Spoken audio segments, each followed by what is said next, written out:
전문이다? 있어요? 시민들은 어떻게 생각할까요? 것 같은데요. 어떻게 믿어요? 불안해서 못할 것 같은데요. 그렇죠. 성형으로 등록된 만여 개의 병원 중 성형외과 전문의가 운영한 곳은 977곳에 불과하다는데요.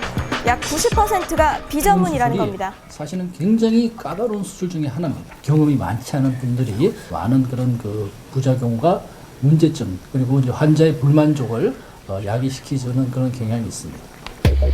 비전문의가 수술을 할 경우 심각한 부작용을 낳을 수 있다는데요. 예. 실제로 부작용 피해를 아이고. 입었다는 사례자도 있었습니다. 원장님들이나 뭐 그 병원에서는 비전문이라는 걸 얘기 안 해주셨고요. 이건 확실히 마취과 전문이셨어요.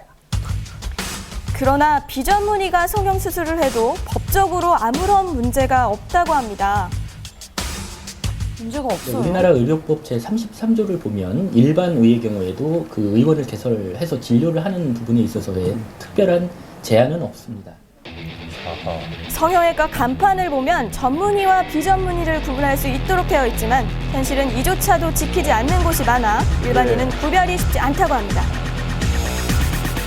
이거 어떻게 외부의 구별해요? 간판이나 표시나 광고를 봤을 때 성형외과라는 부분이 포함돼서 표시가 됐다면 성형외과 전문의겠지라고 생각할 가능성이 매우 높지요. 예.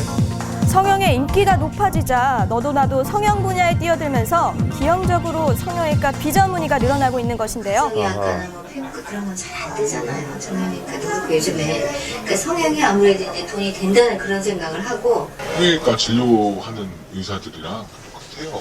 기술 다 똑같아요. 같은 의사죠. 성형외과 비전문의에 대한 논란이 계속되는 만큼 하루빨리 법적인 제도 개선이 필요한 시점입니다.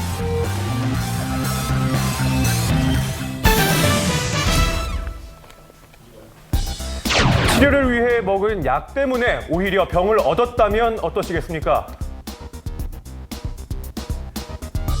약을 복용할 때 유효기간 제대로 확인을 하시나요? 무심코 먹은 약 때문에 피해를 입었다는데요. 이거 확인 잘 안 하는데요. 몸이 안 좋았고 약국에 들려서 그 약국에서 이제 그 단계약을 짓고 거기서 이제 드링크제를 주셨는데 이제 그 다음날 굉장히 이제 몸이 열이 나고 이제 굉장히 안 좋았어요. 그래서 병원에 갔더니 장염이라고 하더라고요. 드링크제를 보니까 유통기한이 8개월인가 지났더라고요. 복용한 약의 유효기간이 지났다면 여러 가지 부작용을 일으킬 수 있다고 경고하는데요. 유효기간이 지났으면 약효가 떨어질 가능성이 높습니다. 그리고 이제 변질되거나 변색됐을 때 알러지나 두드러기가 나올 수 있으며 구역이나 구토, 또 장염, 설사 같은 증상이 나올 수가 있습니다. 한 조사에 따르면 유효기간이 지난 의약품 불만 접수 중 약 67%가 일반 의약품이었다고 하는데요. 자, 이 일반 의약품은 누구나 쉽게 구할 수 있는 만큼 유효기간을 제대로 확인하지 않으면 피해가 더 커질 수밖에 없습니다. 그러나 약을 복용할 때 유효기간을 확인하지 않는 경우가 많고 특히 조제약의 경우는 소비자가 확인하기 어려운 실정이죠. 어렵죠. 자, 그렇다면 약의 유통기한을 제대로 확인하고 또 올바르게 보관할 수 있는 방법은 무엇일까요? 알약의 경우 제조일로부터 2년까지가 약의 유효기간이라고 하고요. 상처에 바르는 연고는 개봉 후 6개월까지만 사용하시는 게 좋다고 합니다. 실험약은 개봉 후 석 달까지가 유효기간이며 성분에 따라 냉장과 상온 보관으로 나뉘고요. 마지막으로 조제약은 약에 적힌 조제 일수를 지키고 이를 넘길 시 폐기하는 것이 원칙입니다. 그리고 유효기간을 관리하는 또 다른 방법. 지금 이제 RFID 리더기거든요.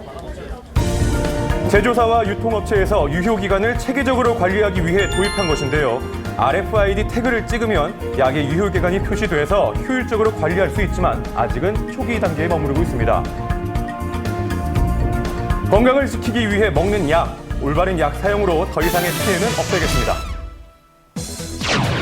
아날로그 무선 전화기 사용 종료가 석 달을 남겨두고 혼란을 일으키고 있습니다.